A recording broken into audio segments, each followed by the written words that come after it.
Varicose veins కి సరైన చికిత్స కోసం సంప్రదించండి ఎవిస్ హాస్పిటల్. నమస్తే రమ్మగారు. నమస్తే జయ. రమ్మగారు, నాయనార్ గాథలు చెప్పుకుంటున్నాం. చోళ దేశంలో నినాదినాథ నాయనార్ అని ఒక నాయనార్. ఈయన అరిసోల్ అనే నది, ఆ నదీ పరివాహక ప్రాంతంలో ఉన్నటువంటి అక్కడ పరివాహక ప్రాంతంలో కుంభకోణం గ్రామం, కుంభకోణం ఇప్పుడు ఉందిగా, అక్కడ నివసించేవారట. మనం ఇప్పుడు వెళ్తున్నాం కదా కుంభకోణం దేవాలయాలని. ఆ కుంభకోణం దేవాలయాలు కూడా చేయాలి జయ ఒకసారి. అవును రమ్మగారు కదా, నవగ్రహ దేవాలయాలు. నెక్స్ట్ ఇయర్ కార్తీకం దాకా ఆగుదామా? ఈ ఏడాది మధ్యలో ఎప్పుడైనా చేసేద్దామా? చేద్దాం రమ్మగారు. సరే, చెయ్యాలి. కుంభకోణం దేవాలయాలు చాలా విశేషంగా. అవును. ఈ యనాదినాథ నాయనార్ అనే నాయనారు గౌడ కులస్తుడట. గౌడాసు మరి మన ప్రాంతాల్లో గౌడులంటే మనకు తెలిసి కలుగీత వాళ్ళు, అవును, అలాగే అంటారు, గవళ్ళు అంటారు మన ఊళ్ళల్లో. అవును, గౌడ అని చెప్తారు. గౌడ కులస్తులు పాతకాలంలో చేసేవాళ్ళు. ఇప్పుడు ఏం చేస్తున్నారు వాళ్ళు, ఈ కర్ణాటక అంతా కూడా గౌడ గౌడ బాగా కనపడతారు. అవును, దేవగౌడ అలా ఉన్నారా? మరి వీళ్ళు ఏం చేసేవాళ్ళు, వాళ్ళ కుల వృత్తులు ఏమిటో తెలియదు. ఇప్పుడు వృత్తిగా ఏం లేదు, అది ఎక్కడా లేదనుకోండి. అవును, కానీ ఈ తాటి చెట్టుకు సంబంధించిన వ్యాపార విశేషాల్లోనే వాళ్ళు ఉండటం కనపడేది. అయితే ఈ తమిళనాడులో ఉన్న గౌడ కులాల్లో వీరులు అధికంగా ఉండేవాళ్ళట. వీరాధి వీరులు ఉన్నారు గౌడస్లో. అదే మన గౌడ వాళ్ళ గౌడ ఒకటవునో కాదో కూడా మనకు సరిగ్గా తెలియదు, పేరు మాత్రమే మనకు తెలుసు. అదే అయితే ఏమైంది, ఈ యనాదినాథ నాయనారు కత్తి యుద్ధంలో అత్యంత ప్రావీణ్యత కలిగిన వాడు. అసలు కత్తి తీశాడంటే అసలు శంకరమణ, అతను ఒక కత్తి తిరిగినట్టు కాకుండా ఒక చక్రం తిరిగినట్టు ఉండేదట. అంత గొప్పవాడు. రాజకుమారులకి యుద్ధ విద్య నేర్పడం, కత్తిదా యుద్ధం నేర్పించడంలో ప్రఖ్యాతుడు అతను. బాగా డబ్బులు వచ్చేవట. అయితే ఈ వచ్చే డబ్బు ఇదేంటంటే పరమ శివభక్తుడు. దారిగుండా వెళ్తున్నాడు అనుకో, ఎవరైనా పట్టవర్ధనాలు ఇవి మన విభూది కట్లు కనపడితే వాళ్ళకి ఏదైనా తీసిచ్చేవాడు. విభూది ధరించిన వాడిని గౌరవించటమే విధి అయింది. అదే, ఏం లేదు. ఎంత డబ్బు వచ్చినా శివభక్తుల కోసమే ఖర్చు పెట్టేవాడు. పరమ తీవ్ర భక్తిపరుడు. యుద్ధం చేసేటప్పుడు అవతల వాడు విభూతి గుండ్ర ధరిస్తే యుద్ధం చేసేవాడు కాదు, అలాంటి వాడు. అయితే అతనికి యుద్ధాలు సాధారణంగా ఆయన దగ్గరికి రాలా. అదే, ఆయన విద్యా ప్రదర్శనలోనే ఉన్నాడు ఎక్కువగా. ఈ విద్యలు ప్రదర్శించేటప్పుడు ఏముంది, అలా ఏం ఉండదు కదా. నేర్పించేవాడు. ఎంతమందో రాజకుమారులు ఆనాటి కాలంలో దూరదేశాల నుంచి కూడా రాజకుమారులు వచ్చి ఈయనకి డబల్ ఫీజు ఇచ్చి కూడా నేర్చుకునేవాళ్ళు. రాజులు కూడా ఈ ఫలానా చోట ఎలా చేయాలి, ఇలా మీదకి వచ్చినప్పుడు అలాంటి ట్రిక్స్ కూడా ఈయన దగ్గరే నేర్చుకునేవాళ్ళు. అయితే ప్రఖ్యాతులుగా ఉన్న వాళ్ళకి ఎప్పుడు శత్రువులు ఉంటారమ్మా, అకారణంగా. ఏంటి వీడికే ఇంత రావాలి, ఇప్పుడు కూడా ఉన్నారు, వీళ్ళకి ఎందుకు ఇంత పేరు రావాలి, మనలాంటి వాళ్ళే వీళ్ళు ఎందుకు ఎక్కిపోవాలి, అలా అనిపిస్తూ ఉంటుంది.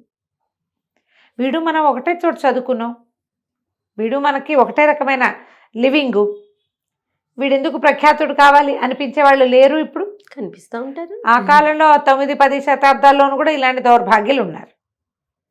ఎవడి కర్మానుభవాన్ని బట్టి వాడికి కష్టం కానీ సుఖం కానీ వస్తాయి, అది ఉండదు. అవునండి, ఆ మాయామోహితులుగా ఉంటారు ప్రజలు. అయితే చాలామంది ఈయన మీద కచ్చగట్టి ఉండేవాళ్ళు. వీడు అంతు చూడాలనిపించేది, వీడికి శాస్తి చేయాలనిపించేది, అలా ఉండేది మనుషులకి. వీళ్ళలో అతిశూరన్ అనేవాడు ఒకడు ఉండేవాడట, గౌడ కులస్తుడే అతను కూడా. అతనికి ఎలాగైనా ఈ నాయనారిని జయించాలని ఉండేది. సాటి వాళ్ళని ఒక 10 మందిని మంచి కత్తి యుద్ధ వీరుల్ని చేరదీశాడు. సొమ్ము ఖర్చు పెట్టేవాడు వాళ్ళ మీద. ఇతన్ని జయించాలని పెట్టుకున్నాడు. ఒకనాడు ఆయన ఇది చేసి వస్తూ ఉంటే, నది నుంచి స్నానం చేసి వస్తూ ఉంటే కత్తి లేని వాడి మీద, నిరాయుధుడి మీద పడ్డారట. ఆయన సమీపంలో ఉన్న వెదురు పొదలోంచి ఒక గడ తీసి దాన్ని కత్తిగా వాడి 10 మందిని దొళ్ళగొట్టేశాడు. పిచ్చగా కొట్టేశాడు. కత్తిలాగానే పడుతుంది, ఆయన చేతికి పొల్లొచ్చినా అంతే, ఇంకా అది కత్తే. జనాలు కకావికలై పారిపోయారట. అందరూ చెప్పారట, ఇంకొకసారి ఇతని మీదకి మమ్మల్ని పిలవద్దు, మేము రాం నీతోటి. నీకేదైనా శత్రుత్వం ఉంటే ఇప్పుడు శత్రుత్వం లేదు, ఒట్టి పుణ్యానికి వీడంటే నాకు మంట, అందుకని వీడిని కొట్టడానికి తీసుకెళ్తున్నానని చెబితే ఎవడైనా వస్తాడు? రారు కదా. ఒట్టిగా ఏం చెప్పాలి? చెడు చెప్పాలి. అంతే, ఆ వ్యక్తి మీద చెడు ప్రచారం చేయాలి. నువ్వు ఎప్పుడైనా సరే ఒకళ్ళని ఎప్పుడైనా అనాలంటే వాళ్ళు మమ్మల్ని హర్ట్ చేశారు, వాళ్ళు మమ్మల్ని ఇబ్బంది పెట్టారు, వీళ్ళైతే వాళ్ళెవరికో ఏదో చేశారు, మావి కొట్టేశారు, నా అవకాశం వీళ్ళు లాగేసుకున్నారు అని చెడు చెబితేనే ఎవరైనా మనతో చేరతారు. ఒట్టి పుణ్యానికి వీడిని చూస్తే నాకు అసూయగా ఉంది, వీడి శాస్త్ర చేద్దాం రండి అంటే మిగిలిన వాళ్ళని మన ఏమంటారు వాళ్ళు? ఇప్పుడు కూడా అంతే కదా జయ. అవును గారమ్మ గారు. చెడు చెప్పాలి. ఆయన అసలు వ్యక్తిగా ఈయన దగ్గర అసలు చెడే లేదు. యనాదినాథ నాయర్ చాలా మంచివాడు యనాదినాథుడు. ఆయనకి ఒకళ్ళ జోలిగా ఏం పట్టదు. చుట్టుపక్కల పిల్లల్ని దగ్గరికి పిలిచి వాళ్ళకి కత్తి యుద్ధాలు నేర్పించేవాడు ఫ్రీగా. ఇంకేం చేస్తారు? ఈ అతిశూరని పారిపోయాడు. కొన్నాళ్ళకి తాకిన దెబ్బలన్నిటినీ మందేసుకుని మళ్ళీ యుద్ధానికి వచ్చాడు. ఇంతమందిని కాదు, ద్వంద్వ యుద్ధం చేద్దామని కాగితం రాసి పంపించాడు. ఈయన కూడా ద్వంద్వ యుద్ధాన్ని పిలిస్తే కాకూడదు. ద్వంద్వ యుద్ధం అంటే చేసి తీరాలి. సరే వచ్చాడు. ఆయన కత్తి తెచ్చుకున్నాడు, ఈయన కత్తి తెచ్చుకున్నాడు.